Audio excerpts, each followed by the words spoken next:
Mungkin nanti persembahan kita baru nyanyi lagi kali ya. Saya mau langsung masuk ke dalam bahan kita pada sore hari ini, karena bahannya sebetulnya cukup banyak. Oke, pada kali ini Bapak Ibu Saudara sekalian, kita akan membahas dan melanjuti seri pneumatologi ke-6, dan kita mau bahas secara khusus ya, di abad 20, yaitu tentang abad 20. Akan Pentakosta.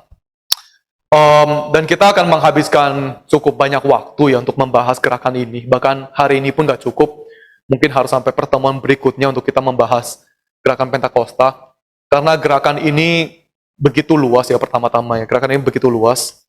Karena kalau kita mau mengerti gerakan karismatik pada hari ini pun ya, itu sebetulnya gerakan karismatik itu semacam pembaruan gerakan Pentakosta gitu. Gerakan karismatik itu bukan muncul dari nggak ada gitu, dari ex nihilo menjadi ada tuh bukan kayak gitu. Tapi gerakan karismatik itu bisa dibilang tuh gerakan pembaruan dari gerakan Pentakosta. Jadi ini gerakan yang sangat besar, dan ini juga gerakan yang sangat penting ya.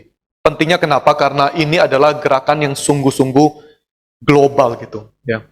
Gerakan yang sungguh-sungguh global. Di abad 20 awal Bapak Ibu sekalian ya, itu di dunia kekristenan itu bukan berarti nggak ada gerakan yang lain, nggak ada teolog-teolog yang lain gitu. Di abad 20 itu banyak sekali teolog-teolog atau enggak gerakan-gerakan yang penting gitu ya. Misalnya kalau kita mau ngomong individu ya, di gerakan di abad 20 itu ada orang seperti Karl Barth ya, yang saya pernah kutip ya. Itu orang yang sangat penting, orang yang sangat besar ya, dan sangat mempengaruhi kekristenan. Ada Francis Schaeffer ya di Swiss, ada Moltmann, ada John Frame yang sampai hari ini itu masih hidup, yang buku-bukunya kita baca di dalam kalangan kita sendiri. Ada orang-orang liberal yang juga sangat mempengaruhi seperti Brueggemann, ya. Ada orang Anglikan seperti John Stott ya. Itu semua orang-orang kita pernah dengar lah namanya. Ya. Tapi semua orang-orang dan individu-individu ini, bahkan gerakan-gerakan yang terjadi di abad 20, nggak ada satupun yang bisa dibandingin atau nggak yang bisa bersaing dengan gerakan Pentakosta gitu. Ya. Itu Michael Welker, ya, dosennya Pak Billy.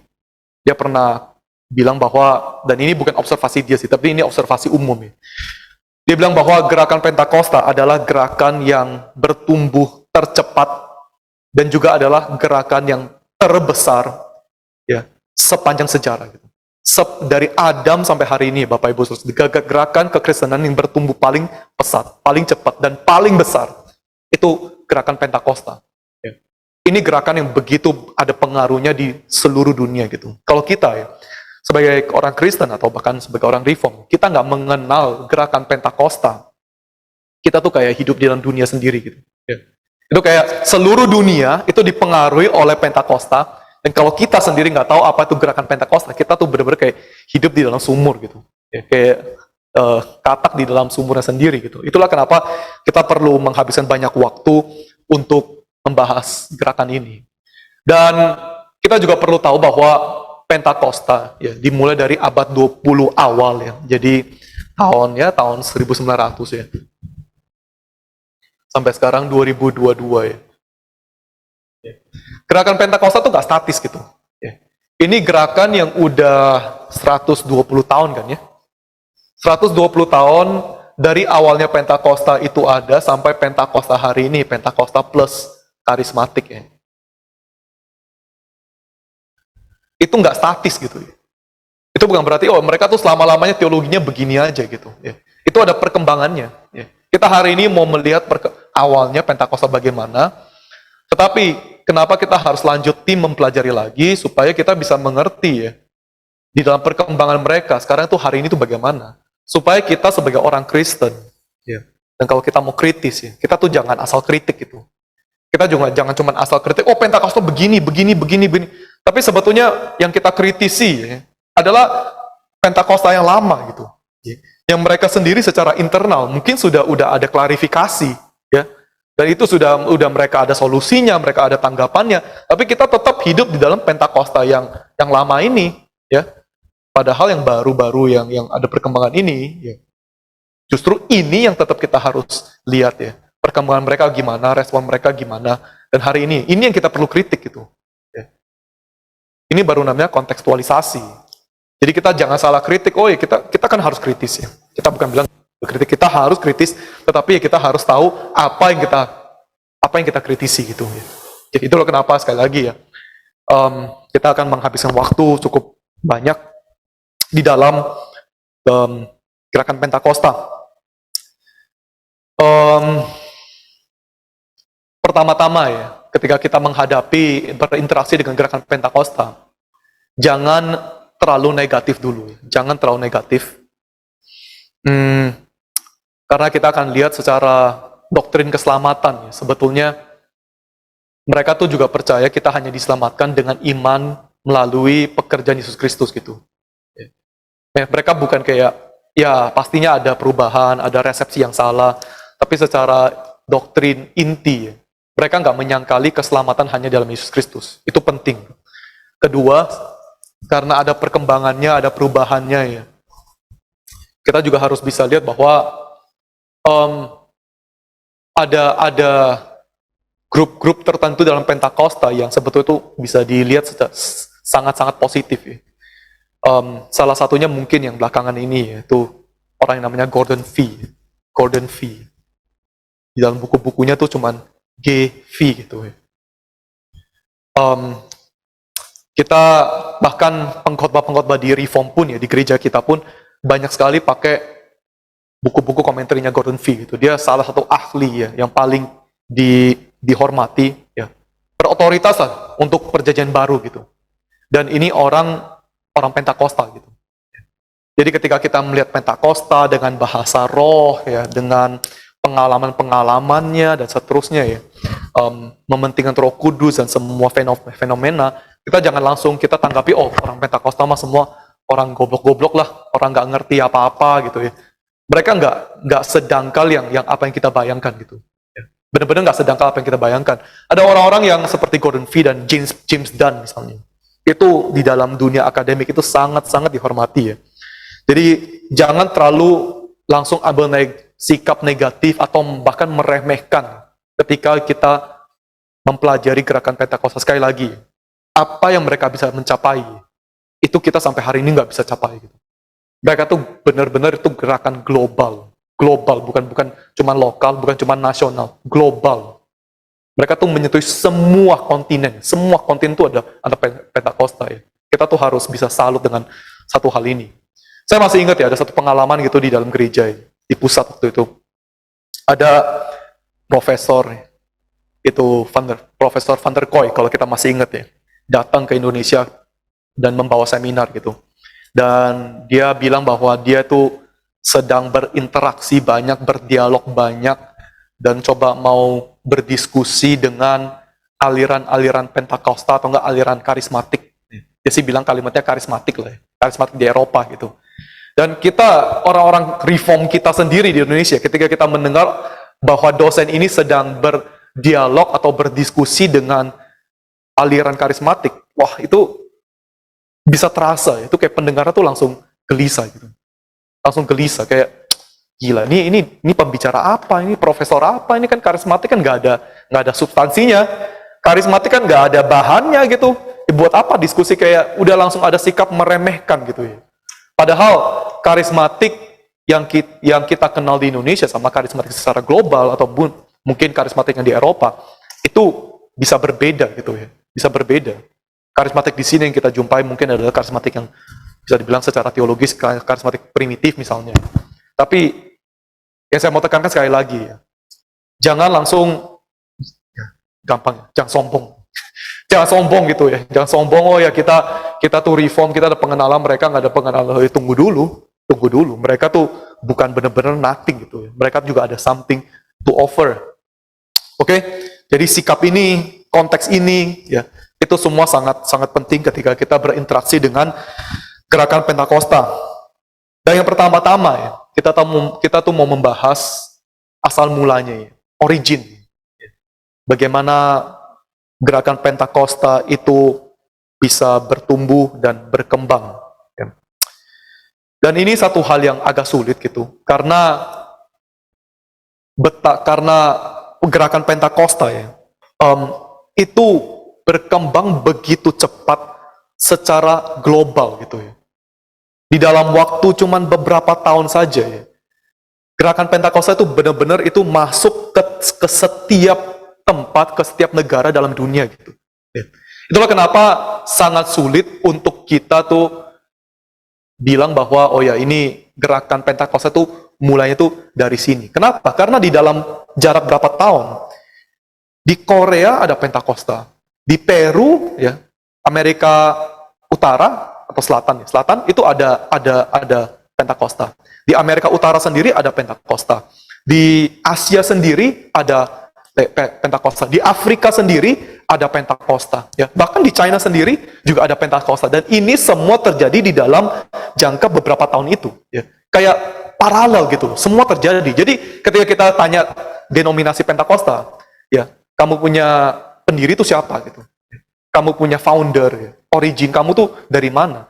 Mungkin mereka nggak bisa tunjukkan satu orang, oh ya ini pendirinya, ini pendiri Pentakosta, kita tuh dipengaruhi oleh dia, kita tuh mengadopsi ajaran dia. Itu mungkin agak sulit ya.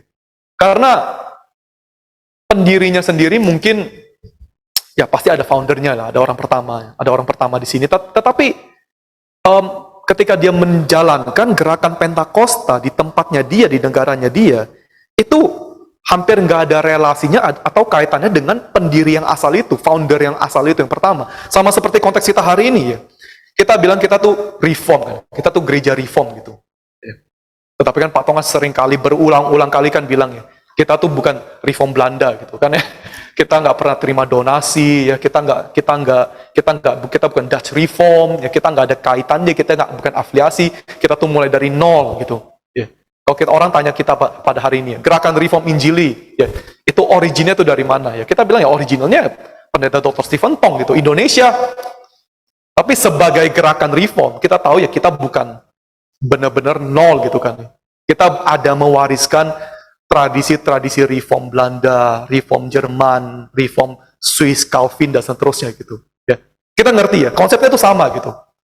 Kita itu benar-benar kita bisa bilang kita tuh nggak ada kaitannya dengan reform Belanda, tapi kita tetap ada kaitannya dengan mereka gitu. Ya, mereka tuh originalnya, ya betul mereka originalnya, Kuiper dan semua ya oke. Tapi kita juga original dan ketika kita menghadapi gerakan-gerakan Pentakosta di Indonesia dimanapun ya, itu ada kondisi yang sama. Ya, karena setiap tempat secara paralel dalam jangka waktu yang sangat singkat, mereka tuh secara paralel itu berkembang dan ini benar-benar ya itu bisa dibilang tuh mujizat gitu. Mujizat ya. Kita tuh harus ada sedikit open mind ya.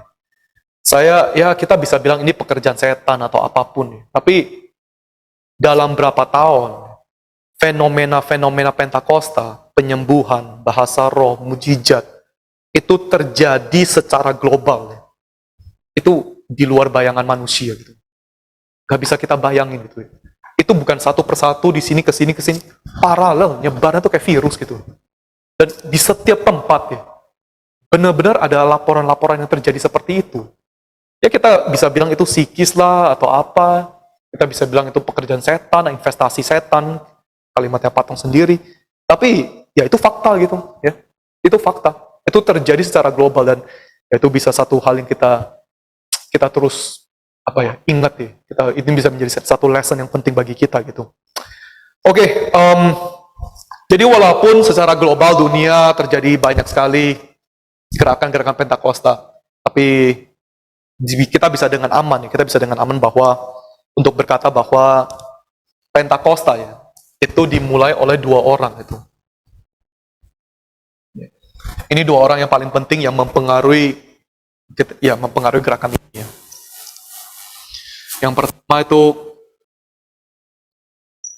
Charles Parham. Ya. Ini dua nama yang sangat penting ya dalam gerakan. Kita harus tahu mereka berdua gitu. Dan yang kedua adalah Joseph Seymour. Ya. Kita mau bahas Charles Parham dulu ya. Parham. Seymour itu nanti ya.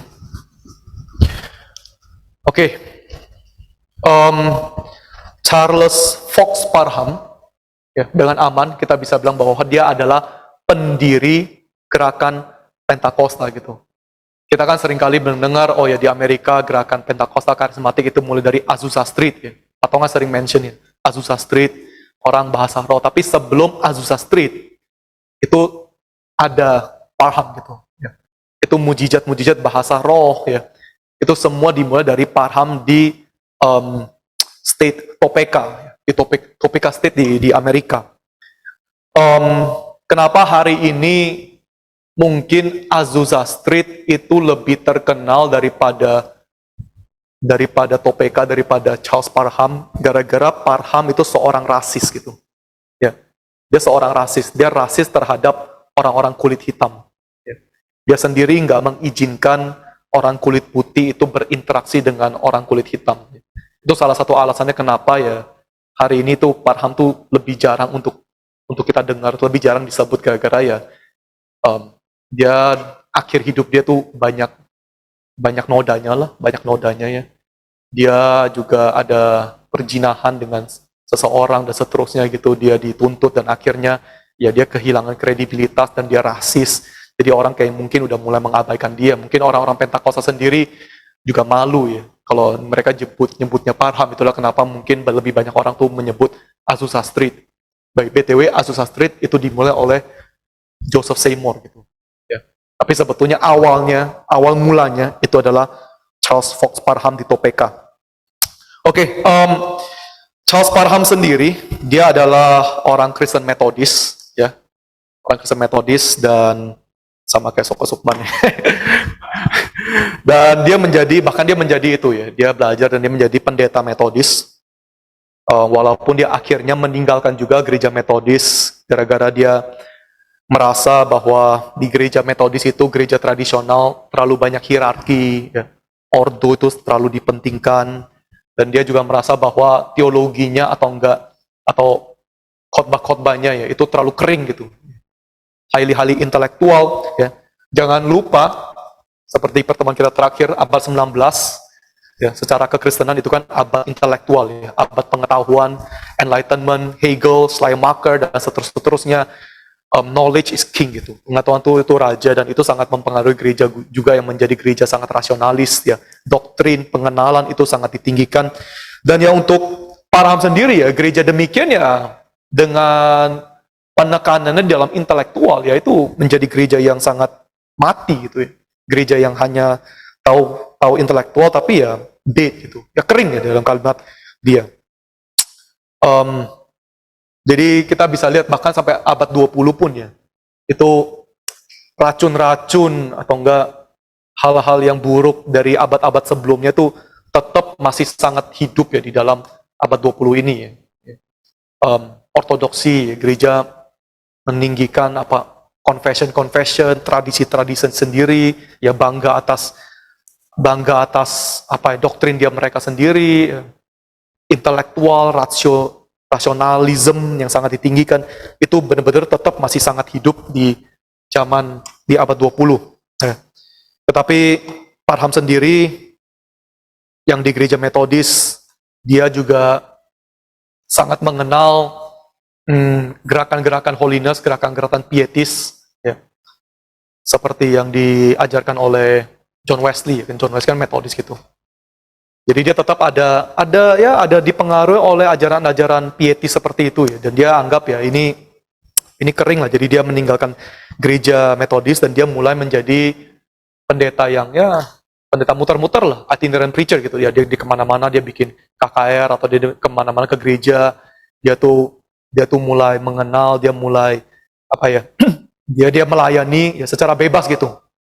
Dan di dalam masa-masa dia meninggalkan gereja Metodis, ya, di dalam masa-masa dia keliling kemana-mana, dia itu kenal dan berjumpa dengan satu orang namanya Frank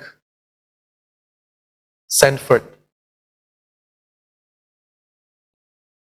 Basically kita bisa bilang bahwa Frank Sanford ya adalah pendeta yang kalau hari ini kita bisa bilang tuh pendeta bidat gitu.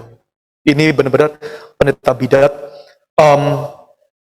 Frank Sanford dia itu sangat menekankan penyembuhan, ya, sangat menekankan mujizat, Dan dia tuh salah satu ciri khas dia ya, yang sangat terkenal dari diri dia, yaitu dia melarang orang itu mencari dokter gitu, makan obat misalnya. Dan ini kan masih hidup sampai hari ini ya, pendeta-pendeta karismatik yang melarang orang untuk mencari dokter ya. Ini original itu bapaknya ya, Frank Sanford gitu. Itu mulai dari dia gitu ya. Dia juga sangat menekankan ya kita harus dipenuhi oleh Roh Kudus ya. Dan dia juga sendiri orang yang menganut ajaran premill ya, ajaran premill gitu. Kalau kita sedikit reminder aja ya, ini premill. Ini konteks yang penting ya. Ajaran premill adalah ajaran di mana mereka mereka merinterpretasi kitab Wahyu pasal 20 sebagai literal ya, 1000 tahun itu. Jadi dunia ini akan berlanjut, habis itu ini premill ya. Kristus akan datang, habis itu ada 1000 tahun literal di mana Kristus itu memimpin ya, sebagai raja. Dan di sini ya, Kristus baru benar-benar akan menghakimi dan menyempurnakan seluruh dunia gitu. Ya. Ini dunia sekarang, now, ya kita menuju kepada sini, ini 1000 tahun, ya baru Kristus menyempurnakan gitu. Kalau post-mill mereka percaya dunia ini akan berkembang, ya, dan kita akan masuk ke 1000 tahun, di mana Yesus akan bertahta, tapi Yesus itu akan hanya menghakimi, ya, kedatangan kedua kali itu hanya di akhir sini gitu, ya, bukan di sini. Di sini premill percaya di sini Kristus sudah datang kembali. Jadi secara garis besar, kita mulai dari post-mill. Orang post-mill ini kan di mana Kristus bertahta kan ya. Ini di mana damai. Orang post-mill akan melihat dunia ini akan tambah lama tambah maju gitu. Ya. Kenapa? Karena kita terus menuju kepada 1000 tahun kedamaian itu. Dunia ini akan tambah lama tambah baik. Baru Yesus datang, ya. Di dalam kebaikan ini, anugerah ini, kalau orang nggak mau percaya, ya itu emang dosa mereka. Nggak ada kesempatan lagi, Yesus akan menghukum mereka. Orang premill itu berbeda. Orang premill menganggap bahwa Yesus itu datang di sini dulu kan ya. Itu menunjukkan bahwa emang dunia ini tuh tambah lama tambah buruk. Tambah lama tambah buruk, baru nanti akhirnya Yesus akan datang untuk bertahta selama 1000 tahun. Baru nanti akhirnya disucikan lagi. Ya. Jadi orang post-mill itu orang optimis. Orang premill, rata-rata teolog arah hidup mereka itu pesimis. Mereka melihat dunia ini akan hancur. Ya. Kamu lihat perperangan lah, apalah gitu. Ini premill. Frank Sanford itu penganut premill. Charles Parham nanti kita akan juga lihat bahwa seluruh teologi dia arahnya juga kepada premill. Artinya apa? Artinya dia melihat segala sesuatu itu akan tambah lama, tambah buruk ya. Udah nggak ada pengharapan lagi lah dalam dunia ini, pesimis. Tapi kita balik ke Sanford dulu ya. Sanford dia juga akhirnya percaya dia tuh inkarnasinya Elia gitu. Ya kita ya ini tipikal orang bidat lah yang menamakan semua Roh Kudus tapi asal bicara. Dia itu mengajak orang itu berpuasa sampai salah satu jemaatnya yang sakit nggak diizinkan ke dokter, disuruh puasa dan jemaatnya tuh mati gitu. Jemaat itu meninggal sampai dia akhirnya dituntut oleh negara dan dia harus masuk penjara. Ya.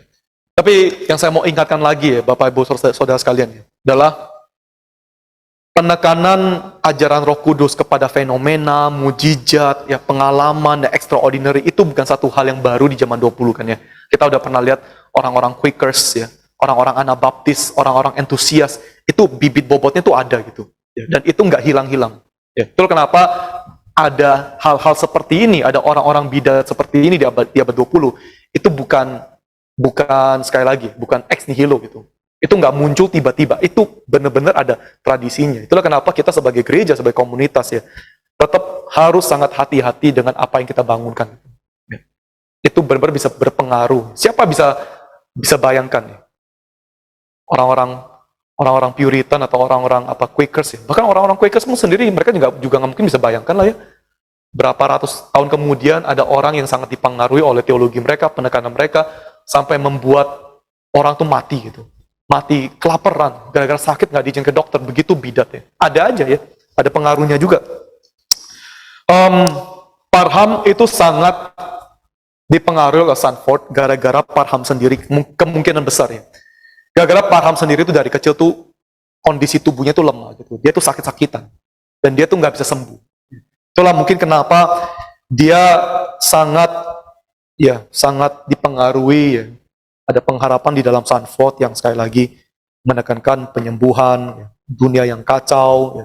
Lagi kita baru lihat abad 19 kekristenan yang kacau, yang nggak ada passion, yang nggak ada api, ya, yang hidupnya kacau balau tapi cuma bisa mengerti. Ya kita bisa mengerti lah kenapa Parham itu bisa sangat dipengaruhi oleh Sanford. Jadi gini ya.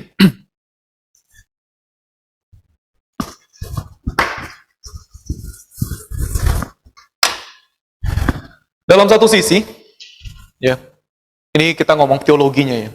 Dalam satu sisi, Parham itu dipengaruhi oleh Sanford ya di sini. Ya, misalnya healing, mujizat, miracle, premil. Tapi dalam sisi yang lain jangan lupa dia juga mantan orang Kristen di Metodis gitu, di mana dia juga sangat dipengaruhi oleh gerakan holiness, gerakan ya bisa dibilang gerakan di dalam gerakannya Metodis lah ya, yang menekankan ini second baptism ya, baptisan kedua, second baptism.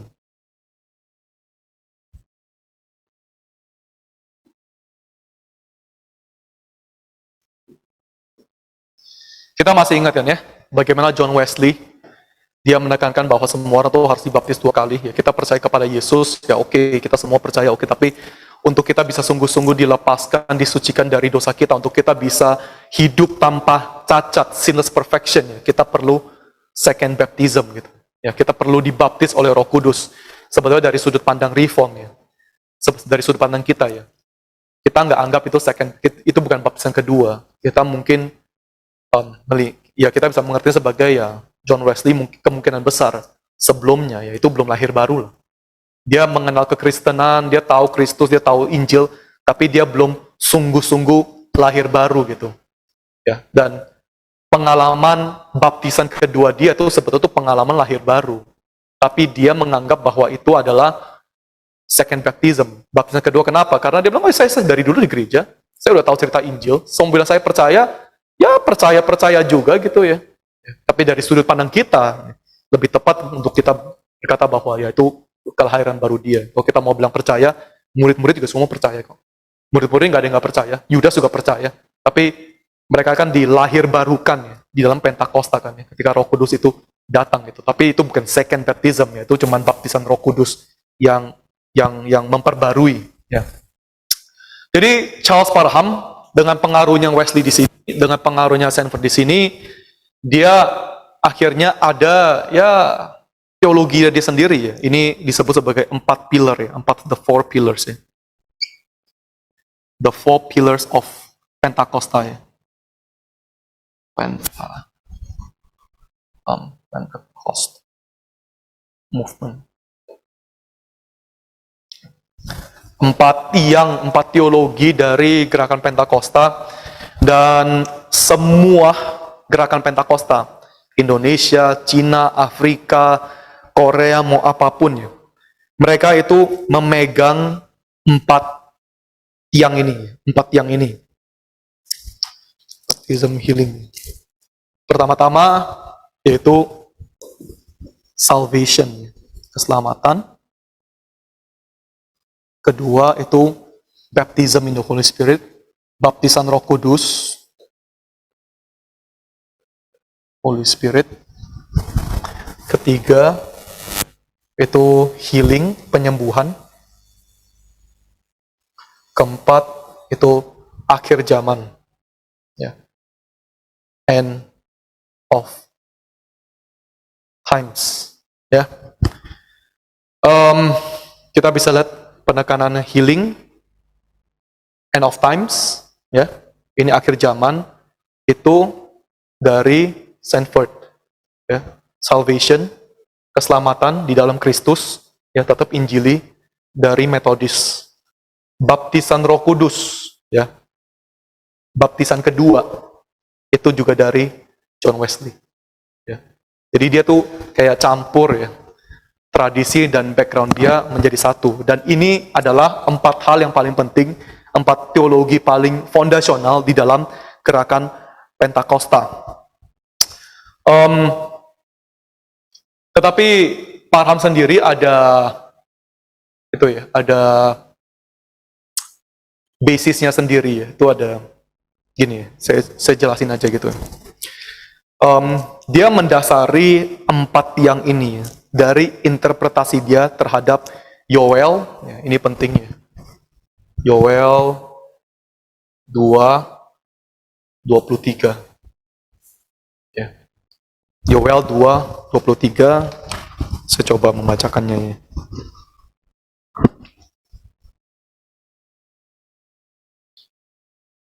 Dan seluruh arahnya teologi dia itu didasari oleh ini. Yoel 2:23. Ya.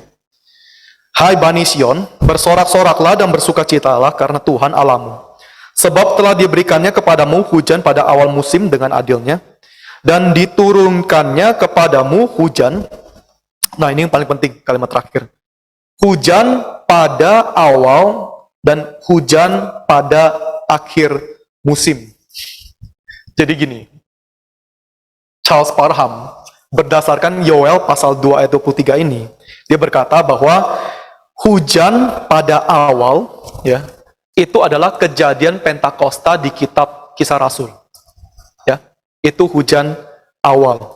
Dan hujan pada akhir musim ya, adalah hujan yang ya hujan baptisan, ya baptisan Roh Kudus yang akan datang ketika Kristus segera kembali lagi gitu. Ini tafsiran dia, ini end of time, akhir zaman gitu. Jadi hujan musim awal, ya wah ini si tafsirannya kita benar-benar, waduh, kita baca aja juga nggak bisa setuju gitu ya. Kayak orang nggak belajar teologi yang bisa baca aja ya, juga nggak bisa setuju gitu loh. Kayak terlalu liar ya, terlalu alegoris, nggak ada basisnya sama sekali. Tapi ya ini tafsiran dia ya. Pentakosta, Kisah Rasul adalah hujan pada awal, dan sekarang ya yang terjadi dalam diri dia yang diajarkan ya ini hujan pada akhir musim gitu ya, hujan pada akhir musim. Dan hujan pada akhir musim menunjukkan bahwa Kristus itu akan segera kembali ya. Dan bagaimana kita tahu bahwa sekarang adalah hujan akhir musim itu ya. Buat Parham, hujan akhir musim itu ditandai oleh itu ditandai oleh bahasa roh. Sama seperti bagaimana gereja mula-mula di Kisah Rasul, orang kesemula-mula mereka mengalami Pentakosta, itu hujan awal ya. Sekarang dia ya yang mengalami dan mengajar tentang bahasa roh ya.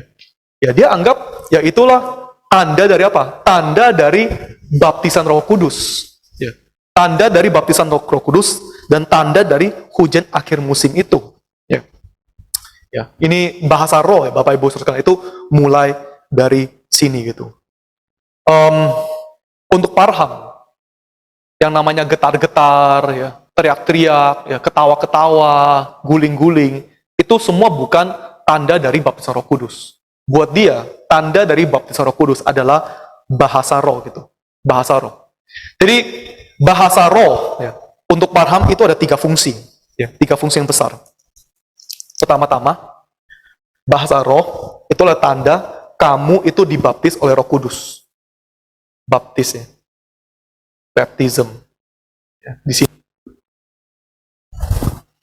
Kedua, ya, karena ini adalah tanda dari Roh Kudus, ya, tanda baptisan dari Roh Kudus, adanya bahasa roh di zaman ini secara massal ya, itu artinya bahwa ya sekarang kita tuh sekarang udah masuki ke dalam akhir zaman. Yesus akan datang kembali. Yesus akan segera tiba gitu. Segera ya, immediately. Ketiga, ya fungsi dari bahasa roh adalah misi. Dengan bahasa roh, ya, kamu tuh bisa mengabarkan Injil kepada setiap bangsa. Ke Cina, ke Afrika, ke apa, nggak usah takut, ya. Kamu nggak usah ngerti bahasa mereka, kamu yang penting bahasa roh. Sama seperti bagaimana orang di Kisah Rasul mereka akan mengerti, sekarang mereka juga akan mengerti. Kenapa? Karena itu hujan awal. Sekarang kita tuh hujan akhir. Jadi sebetulnya seluruh teologi dia ya, itu sebetulnya apa? Yaitu merestorasikan kondisi Kisah Rasul gitu.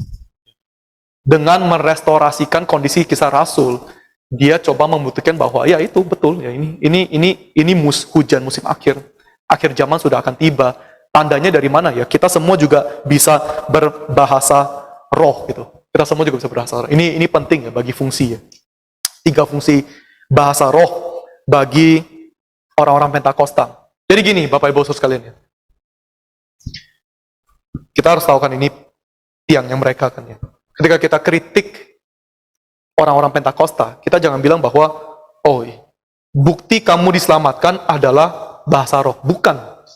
Bukti orang-orang Pentakosta dari Parham sendiri bahwa mereka diselamat itu bukan dari bahasa roh. Tetap adalah salvation by Christ. Iman kepada Kristus. Ya. Kamu percaya kepada pekerjaan, kamu percaya dia adalah Tuhan. Dia yang menanggung dosa-dosa kamu. Tetapi, nggak cukup untuk kamu hanya percaya gitu. Ya. Kamu harus dibaptis dengan Roh Kudus. Itulah kenapa kamu perlu bahasa roh. Ya, kamu perlu bahas karena itu tanda, ya, itu tanda bahwa kamu sekarang sungguh-sungguh udah dimiliki, disucikan oleh Tuhan. Ya. Wesley sekali lagi, Wesley. Ya. Dan adanya bahasa roh ini, ya, artinya kamu sekarang sudah disucikan oleh Tuhan, kamu dipenuhi oleh Roh Kudus, dan kamu sekarang siap masuk ke dalam akhir zaman gitu, ya, akhir zaman ini. Dan bukan saja demikian, kamu sekarang ada tools untuk kamu tuh bisa bersaksi bagi Kristus untuk mengabarkan Injil. Ya. Jadi kita harus bisa membedakan dengan jelas. Pertanyaannya sekarang, ketika kita mengenal teologi dia, prinsip-prinsip dasarnya dia, yang kita harus renungkan ya Bapak Ibu Saudara adalah kenapa gerakan ini tuh bisa meledak gitu.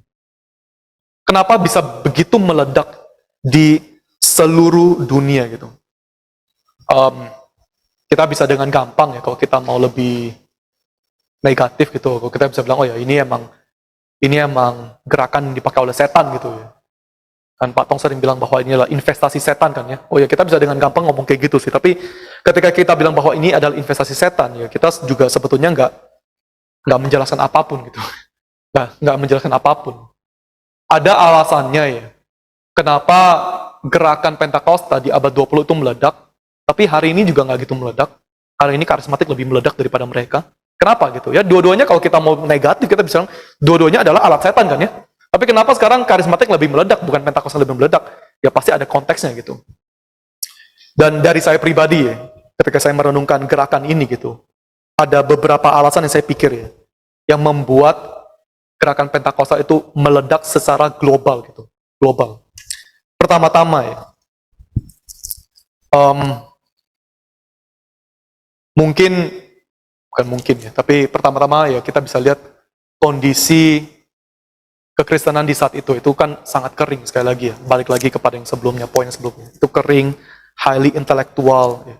Kemungkinan besar ya Bapak Ibu Saudara sekalian ya, banyak orang-orang Kristen juga di seluruh dunia yang udah muak gitu, yang udah muak dan nek gitu, dengan kekristenan yang sangat highly intellectual, yang kering, yang kosong gitu ya, nggak ada apinya ya, nggak ada compassionnya, ya, adanya doktrin, adanya ortodoksi, adanya confession, adanya organisasi, adanya hierarki, adanya ordo, hormat, seterusnya, taat, tapi nggak ada api yang bisa membakar gitu ya.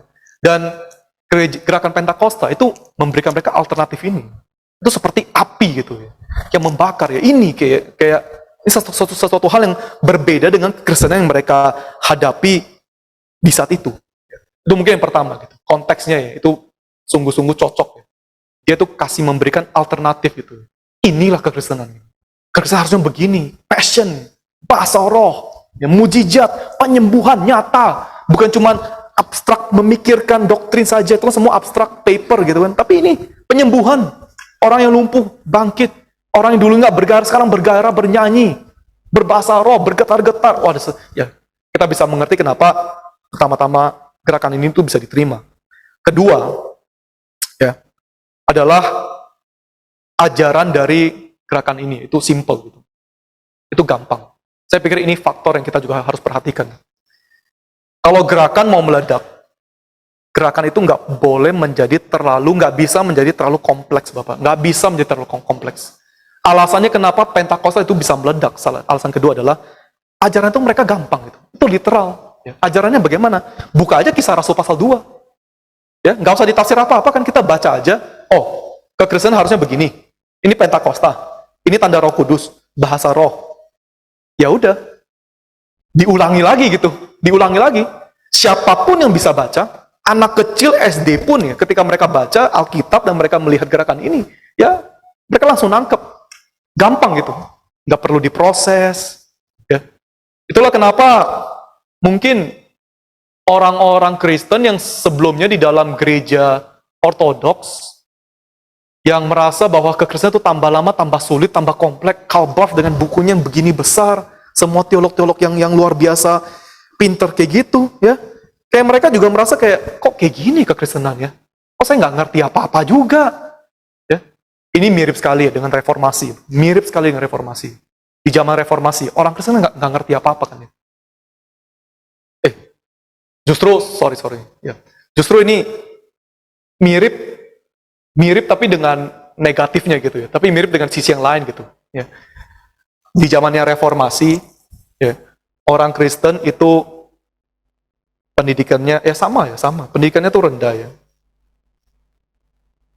Mereka ada bahasa, mereka bisa baca pun Alkitab kan semua di bahasa Latin. Ya. Nggak ada orang yang ngerti apapun gitu. Ya. Nggak ada orang yang ngerti apapun. Lalu jadilah reformasi, Luther bikin Alkitab ya di bahasa Jerman. Langsung meledak kan ya. Karena sebelumnya orang tuh kayak muak juga ya. Saya ke gereja tapi nggak ngerti apa-apa gitu. Tapi sekarang saya bisa membaca gitu. Ya. Tapi ini ya intinya ini tambah pinter gitu ya, tambah pinter gitu. Kalau di zamannya Pentakosta abad 20, ya dulu mereka ini pinternya udah kelebihan gitu. Pinternya tuh udah di sini. Ya udah sampai di sini ya pinternya gitu. Dan orang-orang kayak, kok saya nggak ngerti apa-apa ya. Kok tambah lama tambah rumit ya. Confession dan tradisi kok begitu banyak ya. Lalu datangnya Pentakosta yang membuat segala hal ya gampang ya. Form 4 tiang ya. Kita restorasi zamannya Rasul, bahasa roh, kamu bisa bahasa roh, ini berarti akhir zaman, udah kita hidupi aja kayak gitu. Jadi mereka tuh mengerti, sekarang mereka mengerti, oh kekristenan begini. Tapi ya arahnya itu ke bawah gitu. Arah itu ke bawah. Jadi kayak mirip tapi kebalik gitu. Mirip tapi kebalik. Intinya apa? Intinya dua gerakan ini membuat lebih banyak orang tuh mengerti. Membuat lebih banyak orang tuh mengerti. Mengerti tambah pinter atau mengerti tambah bodoh. Yang kita harus hati-hati ya begini ya. Jangan overcomplicate ya. Jangan membuat gereja itu jauh lebih rumit daripada apa yang seharusnya gitu. Ya. Ada hal-hal yang bisa simple ya simpelin aja gitu. Jangan sengaja kita bikin rumit lah, kita mempersulit ya. Kita kayak bangga bahwa oh ya ini gerakan pinter ini. Itu nggak ada gunanya. Nggak ada gunanya. Saya juga banyak yang saya pelajari gitu juga saya nggak bawa masuk ke gereja. Kenapa? Karena emang bukan buat gereja gitu. Emang bukan buat gereja, itu buat ruang akademik. Ya. Itu nggak perlu masuk ke gereja. Benar-benar nggak perlu masuk. Ya. Nggak ada faedah sama sekali. Ya. Ujung-ujung kalau kita terlalu merumitkan apa yang terjadi di gereja, ya orang nanti kayak gini, ya mereka juga muak kok, susah mengerti, ya. Susah nangkep. Ini gerakan apa ya? Apa yang saya harus pelajari gitu. Ya. Emang kita perlu improve ya, kita perlu lebih dalam lagi, kita perlu bertumbuh. Tapi sekali lagi ya, jangan ditarik sampai terlalu ke atas ya, sampai orang itu nggak merasa mereka bisa mencapai itu. Sifat inkarnasi langsung hilang total gitu. Gereja itu langsung nggak ada sifat inkarnasi. Tapi kita bilang Kristus itu inkarnasi di mana gitu. Ya. Kekristenan Ada hal-hal yang benar-benar sangat rumit, sangat amat rumit. Ya. Banyak biblical studies seterusnya itu sangat amat rumit, benar-benar rumit. Perlu kita ambil PhD itu betul. Tapi kabar Injil itu nggak rumit, benar-benar nggak rumit. Yesus yang adalah Tuhan, inkarnasi menjadi manusia, menanggung dosa-dosa kita, menggantikan kita, menerima murka Allah di atas kayu salib, mati, dan bangkit di hari ketiga, naik pula ke atas, ke surga, duduk di sebelah kanan Allah. Itu simple. Itu sangat simple. Itu basically Injil kan ya. Jangan kita lupa ya. Yang ketiga ya, abad 20 itu abad trouble, abad yang nggak stabil. Ya. Kita tahu nanti tahun 1914 kalau nggak salah ya, 1914 itu terjadi perperangan dunia pertama kan ya, World War I. Ya. Dan sebelum ini kan tensi-tensi antara negara kan udah mulai tinggi, ada aliansi, ada apa, ada kabar, emang ekspektasi untuk dunia akan perang dan seterusnya udah terjadi kan ya. Nah ini dunia abad 20 awal gitu. Ya. Dan kita bisa bayangkan juga dalam dunia seperti ini ya, bagaimana ajaran akhir zaman ya, bahwa dunia ini akan dihakimi, Kristus akan datang. Bagaimana ajaran seperti ini itu langsung bisa diterima gitu. Saya pikir ini juga salah satu alasan yang besar kenapa seluruh dunia yang menghadapi perperangan, ya, orang-orang Kristen itu bisa begitu welcome ajaran Pentakosta gitu. Ya. Yang keempat ya, dan ini penting, ya, yang keempat adalah gerakan Pentakosta sungguh-sungguh adalah satu gerakan misi. Sungguh-sungguh adalah gerakan misi. Mereka sungguh-sungguh menjalankan misi. Kita mau ngomong mereka bidat, mau ngomong mereka salah, mereka itu menjalankan misi. Jangan lupa, fungsi dari bahasa roh yang ketiga adalah untuk misi. Orang dalam gerakan Pentakosta, itu semua didorong untuk menjalankan misi. Semua didorong untuk merestorasikan dunia ini seperti Pentakosta di Kisah Rasul. Itu misi mereka. Semua itu jalan. Ya, semua itu jalan. Parham sendiri ya, dia juga kemana-mana bikin KKR. Bukan cuma dia bikin KKR, pengikut-pengikut dia semua bikin KKR. Itu yang sangat luar biasa. Itu kenapa bisa berjamur seperti itu. Semua pengikut-pengikut dia, gara-gara doktrinnya itu gampang, bahasa roh, baptisan, percaya, akhir zaman, ya penyembuhan, ya semua orang pergi mengabarkan Injil gitu. Ya, itulah kenapa gerakan Pentakosta ini meledak, ya meledak. Dan ini ya langsung secara smooth ya masuk ke dalam tokoh yang kedua,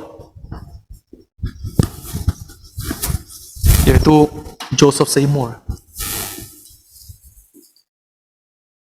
Joseph Seymour, salah satu orang yang dimenangkan, tanda kutip, yang dimenangkan di dalam KKR mereka, yaitu adalah Joseph Seymour. Dan Joseph Seymour adalah pendiri dari Apostolic Faith Movement yang dimulai dari Azusa Street, yang sering dikutip sama Pak Tong, itu Joseph Seymour. Ya. Dan perbedaan yang paling besar antara Parham dan Joseph Seymour adalah Joseph Seymour itu adalah orang kulit hitam. Ya. Dia adalah anak dari budak orang Afrika yang diperbudak di Amerika. Itu anak dari orang tua budak. Jadi Azusa Street ya Bapak Ibu Saudara sekalian, itu adalah gerakan orang kulit hitam sebetulnya. Gerakan rasial ya. Ini aspek ras itu sangat penting di dalam gerakan Azusa Street. Kita nggak gitu tahu kehidupannya Joseph Seymour, dan kita juga nggak mengerti kenapa Seymour itu bisa sangat terpaku oleh Parham. Ya, kenapa dia bisa begitu terpakunya kita juga nggak terlalu mengerti, tetapi kita bisa tahu bahwa dia itu sangat menghormati, dia sangat dipengaruhi, bahkan dia belajar di STT-nya Parham. Parham itu ada STT-nya sendiri. Ya. Tapi ketika Seymour itu mengikuti STT-nya Parham, karena dia itu orang kulit hitam, Seymour itu nggak boleh masuk kelas gitu. Dia tuh harus belajar di luar kelas. Belajar, kita bayangin aja, gila ya. Udah diperlakukan sebegitu rasisnya. Dia tetap mau ikut gitu. Dia tetap mau ikut. Dia tetap belajar teologi-teologi yang diajarkan oleh Parham dalam STT-nya di luar kelas. Lewat jendela, nggak boleh masuk kelas ya. Tapi ya, itu komitmennya dia, ya. Sama seperti Parham, Seymour sendiri dari gereja Metodis, gereja Metodis lagi. Tetapi dia meninggalkan gereja Metodis karena gereja Metodis itu nggak menganut ajaran premil, mereka nggak mendukung bahasa roh, nubuatan, wahyu khusus yang terjadi sekarang juga. Jadi ya ini semua teologinya Parham lah ya. Jadi gara-gara itu dia itu meninggalkan gitu. Dan dia mulai pelayanannya sendiri di Azusa Street. Dan dia berkhotbah, dia berdoa, dia mengajarkan semua teologi-teologi Pentakosta, dan di sana terjadi juga ya fenomena yang sama gitu. Terjadi juga fenomena yang sama. Ya. Sama seperti Parham di dalam komunitas dia, dalam STT dia, ya. Mulai dari satu murid bisa bahasa roh sampai akhirnya semua murid bahasa roh gitu. Seymour sendiri juga di dalam Azusa Street ya. Itu terjadi penyembuhan, mujizat, dan seterusnya. Dan itu menjadi satu revival gitu. Tetapi yang sungguh-sungguh powerful ya, yang sangat powerful di dalam gerakannya Azusa Street ya, dari Seymour, adalah gerakan ini sungguh-sungguh menghidupi dan membawa semangat kebebasan gitu. Ya. Karena kita tahu kan dia orang kulit hitam, ya. Dia didiskriminasi, dia direndahkan. Tapi sekarang dengan ajarannya Pentakosta ini, hanya dengan baptisan Roh Kudus yang ditandai oleh bahasa roh ya. Sekarang semua orang itu diangkat gitu. Semua orang itu diangkat.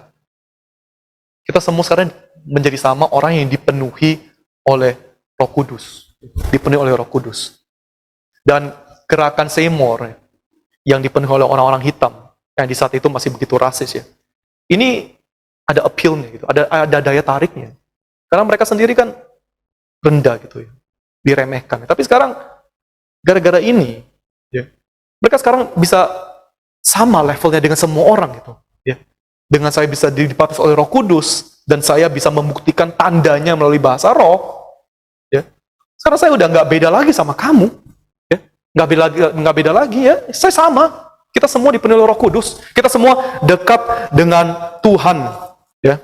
Seymour itu bahkan bilang ya, di dalam pertemuan dia, dalam KKR dia, dalam gereja dia, ya, dia bilang, this kind of meetings made all nationalities feel free. Dia bilang di dalam persekutuan dia, itu membebaskan semua bangsa, semua ras, ya, itu merasa dibebaskan. Saya pikir ini salah satu daya tarik yang terbesar, ya, terbesar di dalam gerakan. Di luar dia punya mujizat, bahasa roh dan seterusnya ya. Seymour itu pun sampai akhirnya pun kayak doktrin tentang bahasa roh ya itu juga akan dia agak tekan gitu. Dia agak tekan, dia nggak gitu soroti lagi. Tapi kenapa gerakan dia itu bisa begitu berpengaruh, begitu berkembang ya? Karena dia sungguh-sungguh menghidupi sifat inkarnasi. Saya pikir itu satu aspek yang sangat penting.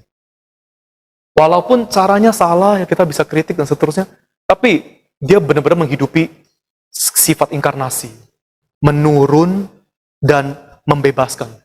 Yang dia tawarkan kepada orang adalah penerimaan. Sama-sama mengakui dirinya nggak layak, rendah, tapi sekarang ya dibaptiskan oleh Roh Kudus, dinaikkan. Ya. Saya pikir Seymour bisa lebih dikenal pada hari ini, bisa lebih berkembang pada hari ini.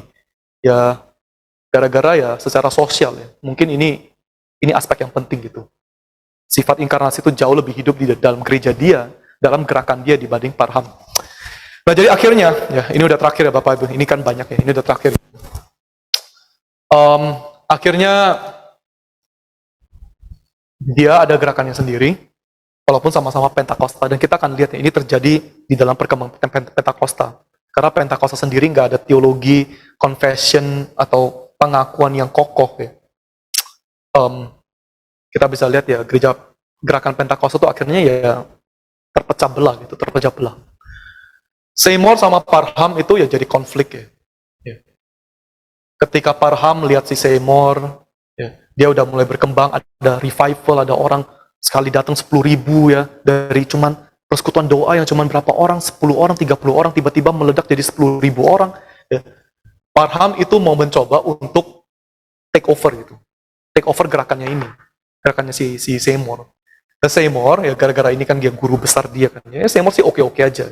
Tapi karena Parham sendiri itu rasis, dia tuh menghina orang hitam, ya. Jemaat-jemaatnya Seymour yang banyak itu orang hitam tuh semua tuh nggak mau terima dia. Ya. Jadi mereka tuh menjadi ya partai lah. Partainya Parham, partainya Seymour gitu. Dimana Seymour, jadi Seymour buka di Azusa Street, Parham juga buka gereja di Azusa Street gitu. Ya, coba melawan terus, coba melawan terus. Jadi di sini kita bisa lihat kayak, ya benar-benar mereka mau merestorasi kondisi gereja mula-mula kan ya. Dan itu kayak benar-benar terjadi gitu. Mereka mau merestorasi situasi Pentakosta, dan akhirnya mereka juga merestorasi kondisi di kitab 1 Korintus. Saya golongannya Paulus, saya golongnya Petrus, saya milik ini, saya milik Kristus. Gereja itu pecah kan ya. Gereja itu pecah kan ya. Dan ini juga terjadi dalam gerakan Pentakosta. Ya. Akan ada perpecahan gitu. Ya. Dan Seymour sendiri dalam gerakannya sendiri, ya gerakannya sendiri pun nanti pecah. Nanti pun pecah gitu. Dia ditusuk juga, dia dikhianati oleh pengikutnya. Ya. Dan akhirnya Seymour sendiri pun dibuang oleh masyarakat gitu loh. Kayak udah nggak lagi terkenal. Parham sendiri akhirnya kan masuk penjara gitu. Ya. Jadi kita bisa lihat ya kayak gerakan ini ya banyak mujizat ini dan itu sangat fenomenal, sangat extraordinary. Tetapi apakah ini berroh kudus gitu? Apakah ini berroh kudus? Walaupun emang mungkin ya, kita kasih mereka the benefit of the doubt ya. Mungkin aja kita bisa bilang bahwa oh ya oke lah. Gerakan ini menyuruh orang kembali kepada Tuhan ya. Ya mungkin kita bilang aja oke lah ini gerakan Roh Kudus lah. Tapi kalau dimulai dari Roh Kudus, ya, itu satu hal gitu. Dimulai oleh Roh Kudus satu hal, tapi bagaimana ini menuju kepada Kristus ya. Itu hal yang berbeda gitu. Hal yang berbeda ya. Intinya apa? Intinya ya, kita jangan cuma lihat permulaannya ya,